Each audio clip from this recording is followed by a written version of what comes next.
Oke, jadi di video kali ini kita akan membahas laptop yang sangat kecil, tipis dan juga ringan dengan bobot hanya di bawah 1 kg, tapi memiliki performa yang gila-gilaan karena dia udah menggunakan Ryzen 5000 series.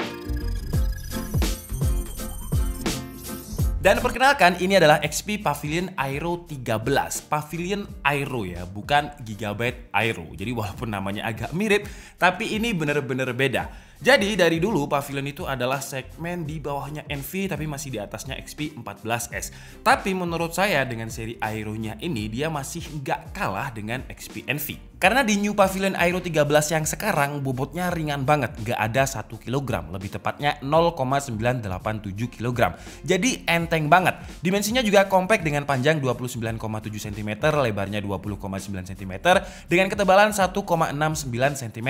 Kenapa bisa ringan? Karena sesuai dengan namanya Aero 13, jadi dimensi dari laptop ini 13,3 inch. Tapi buat kalian yang terbiasa dengan laptop 14 inch nggak akan masalah dengan dimensi yang 13,3 inch ini. Karena dia memiliki screen to body ratio yang lega banget, 90% screen to body ratio. Jadi layarnya tetap kerasa lebih lega dan lebih nyaman untuk pengguna yang sudah terbiasa dengan laptop dengan dimensi 14 inch. Ditambah lagi layarnya ini memiliki spesifikasi yang sangat nyaman untuk dilihat oleh penggunanya karena panelnya udah pakai panel IPS, terus ada fitur anti glare dan brightness nits-nya gede banget, 400 nits.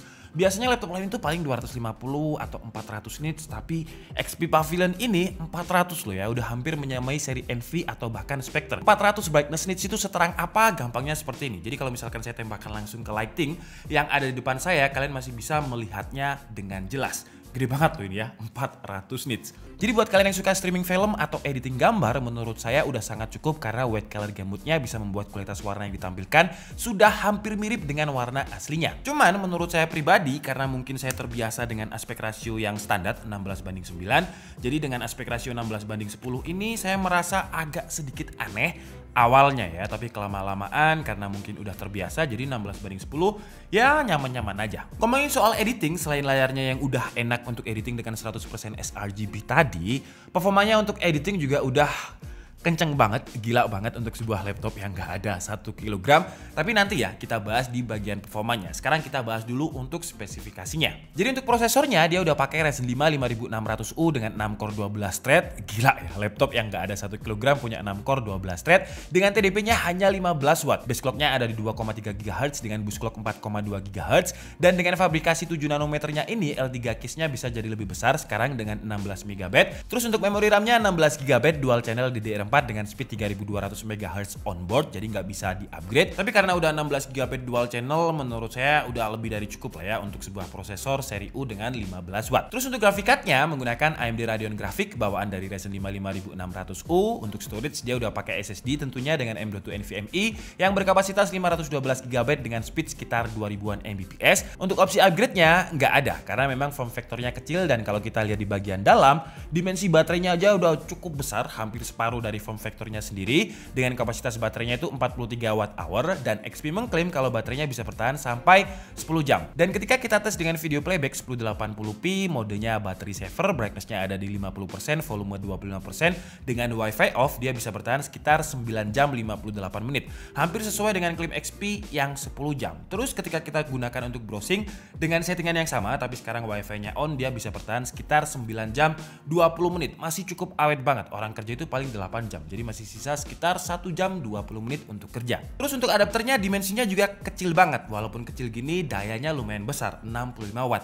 Dan untuk waktu pengecasannya 10 ke 100% dia hanya butuh waktu sekitar 105 menit. Jadi bayangkan kalian ngecas hanya dalam waktu nggak ada 2 jam, tapi bisa digunakan sampai 10 jam. Kalau untuk desainnya masih Pavilion banget dengan logo XP yang berbeda dengan seri Envy atau Spectre yang lebih simple. Tapi untuk bahan materialnya nggak bisa dibilang mid range juga karena dia udah pakai bahan material magnesium alloy yang biasanya digunakan di laptop seri high-end. Jadi secara build quality dia bisa solid banget, tapi secara bobot hanya di bawah 1 kg tadi. Dan dengan bahan material magnesium alloy yang solid ini, meskipun ringan, engselnya masih bisa dibuka dengan satu tangan. Jarang laptop yang tipis dan juga ringan bisa dibuka dengan 1 kg yang semudah ini. Engselnya ini benar-benar smooth banget gitu. Terus ketika dibuka, keyboardnya akan sedikit ngangkat yang secara ergonomik akan menambah kenyamanan kita di dalam mengetik. Terus dari segi airflow juga akan lebih baik. Ngomongin soal keyboardnya keyboardnya udah edge to edge, yang maksudnya di bagian kanan kirinya ini minim banget space karena benar-benar dimanfaatkan untuk memperbesar tombol keyboardnya. Jadi walaupun secara dimensi laptopnya kecil, tapi tombol keyboardnya tetap besar sehingga masih nyaman banget ketika digunakan untuk mengetik. Feel keyboardnya juga udah kerasa mahal banget, nggak kerasa mainstream atau plastik sama sekali. Terus juga udah ada backlit keyboard dengan single LED backlit warna putih yang bisa di-adjust dengan 3 tingkat adjustment brightness. Terus untuk touchpad juga nggak ada komplain, ukurannya masih pas, udah responsif juga dengan travel distance yang pas banget. Di area kanan touchpad ada fingerprint sensor untuk login langsung ke Windows Hello. Jadi dari segi security bisa lebih aman. Terus juga ada logo dari Bang & Olufsen di sisi fingerprintnya, yang maksudnya audionya sudah dituning sama Bang & Olufsen. Dan untuk audionya menurut saya ini adalah audio yang paling imersif dari semua laptop yang bobotnya di bawah 1 kg yang pernah saya review. Kira-kira suaranya seperti ini.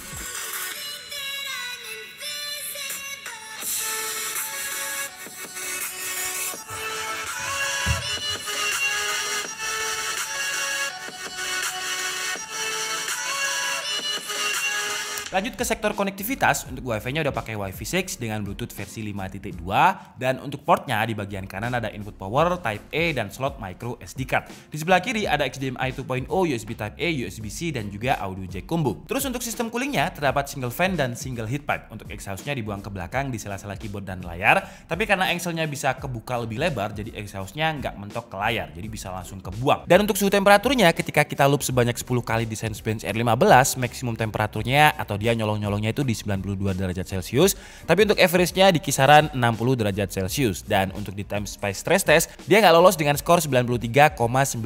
Dan ketika kita loop sebanyak 10 kali tadi, untuk performa single core-nya itu cukup tinggi ya, 219 poin, dan multi core-nya di atas 1000 poin. Bahkan untuk skor tertingginya dia bisa menyentuh ke 1300 poin. Jadi di kondisi tertentu dia bisa menyamai performanya Intel Core i7 10750H dan juga Ryzen 7 5700U. Untuk sebuah laptop yang ringan gak ada di bawah 1 kg, ini gila banget. Kalau untuk konsistensinya masih bagus karena tidak ada skor yang di bawah 1000 poin. Lanjut ke Sensebench R23, untuk performa single core-nya 400 poin dan untuk multi core-nya kisaran 6000 poin. Di tes 3D Mark menggunakan driver TimeSpy dia mendapatkan skor 1141 dan di Firestrike-nya mendapatkan skor 2947. Lanjut ke tes editing menggunakan Adobe Premiere Pro dan juga template yang memang biasanya kita pakai untuk rendering benchmark. Dia mampu merender dengan durasi waktu 2 menit 15 detik. Terus untuk tes Blender menggunakan template BMW, CPU rendernya mampu merender dengan durasi waktu 5 menit 35 detik, untuk GPU-nya 8 menit 7 detik. Lanjut ke tes gaming, pertama kita coba di game Dota dengan settingannya fastest tapi agak saya tengahkan dikit, dan hasilnya dia mampu mendapatkan average FPS yang cukup gede banget untuk sebuah laptop thin and light karena dia bisa average-nya itu sekitar 90 sampai 100 FPS. Lanjut ke game yang lagi rame banget dimainkan yaitu Valorant dengan settingannya overall high, dan hasilnya dia bisa tembus di atas 150 FPS. Gak pernah turun di bawah 100 FPS. Jadi buat kalian yang suka main game Valorant, dengan laptop di bawah 1 kg ini aja udah cukup, udah nyaman untuk dimainkan. Lanjut ke game kompetitif yang agak berat yaitu PUBG dengan resolusinya Full HD, grafiknya very low. Nah kalau di game ini dia nggak bisa dapat di atas 100 FPS ya. Average-nya itu di kisaran 30 sampai 40 FPS. Tapi yang menarik dia nggak pernah drop FPS, masih di kisaran 30-40, jadi masih cukup playable untuk dimainkan dan jarang nge-lag. Oke guys, jadi mungkin cukup segitu aja video review dari XP New Pavilion Aero 13.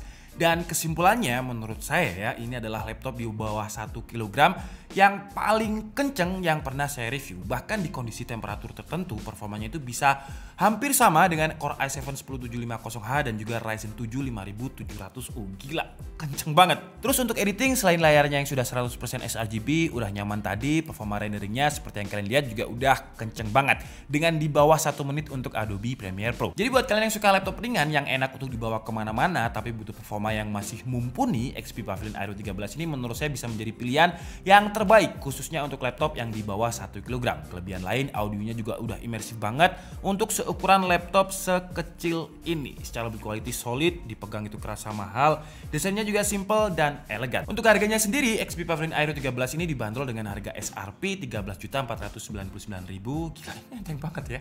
Untuk link pembeliannya kalian bisa langsung cek di kolom deskripsi, dan harga ini juga sudah include dengan Windows 10 Home serta Office Student 2019 gratis seumur hidup, serta ada backpack juga dari XP. Garansinya juga udah 2 tahun plus ADP atau Accidental Damage Protection. Jadi misalkan ketumpahan air, kebakar, tidak sengaja jatuh, XP masih mau mengcover 100% gratis. Terus kalau untuk kekurangannya menurut saya adalah portnya yang kurang lengkap ya. Jadi yang absen itu ada slot SD card dan juga input RJ45 atau LAN. Tapi bisa diakali, kalian bisa beli dongle tambahan. Terus kekurangan lain kalau saya lihat di XP Global ya, ada SKU yang resolusi layarnya itu 2,5K ya, jadi 2K lebih. Sayangnya untuk yang masuk Indonesia itu yang resolusi 1920 x 1200. Kenapa nggak 1920 x 1080? Karena itu tadi aspek rasionya yang 16:10.